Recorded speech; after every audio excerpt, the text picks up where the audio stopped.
Welcome to our devotional time here at Temple Baptist Church in Poplar, Bluff, Missouri. Today we're going to be in the book of Acts, and I invite you to open to chapter 10, and you can read verses 30 through 35. I'm just going to concentrate on verse 34 today. And Cornelius is having a conversation with Peter. And he's sent for him, and so God is revealing to him. And now Peter says, "Then Peter opened his mouth and said, in truth I perceive that God shows no partialities, or God is no respecter of person," whichever translation you may have. But and go ahead and look at verse 35. "But in every nation whosoever fears him and works righteousness is accepted by him." And I don't know about you, but I have a tendency sometimes to judge other people on the basis of their appearance.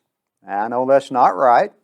I have to refrain from it, but I'm just being honest with you today. And a lot of times that leads us to reject them in favor of sticking with people who are more like us. We take a look at people and we conclude that we know them, don't we? We just I like to say we stereotype people today. I guess that would be a good word for it. We think we know what they're like. By the appearance on the outside, we think we know what they're like on the inside. Well, the truth be known, we are not, or we don't know that.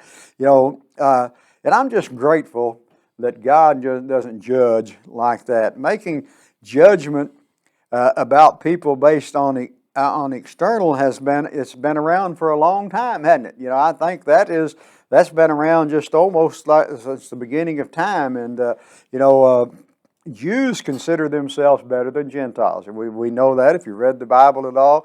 And Peter's message of equality for Jews and Gentiles was a very radical one for that time. That wasn't acceptable. It wasn't acceptable at all. And so you think about it, and like I say, depending on which translation of the Bible you have is how things are worded. And sometimes it's good to get some other things about it. And Peter's message of equality for Jews and Gentiles, and then, like I said, a very radical one for that time. But the New Christian Standard Bible translates verses 34 and 35 like this: "Now I truly understand that God does not show favoritism, but in every nation the person who fears him and does what is right is acceptable to him." Now, that puts it down in words that we can understand today, doesn't it?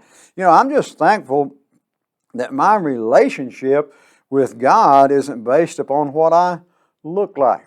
Isn't that great for that? Or where I'm from, or how much money is in my bank account. It's my sincere desire to show some impartiality to unbelievers. I want to see people the way God sees them. God looks at me and He sees that I have Jesus' blood applied to my life, and so all my sins have been forgiven. So just judge what I see on the outside. That's not the way we judge people. Don't judge on the outside. Don't judge by looking. But instead remember God's ability to save and transform everyone, even me. "Then Peter opened his mouth and said, of a truth, I perceive that God is no respecter of persons." He doesn't take anything.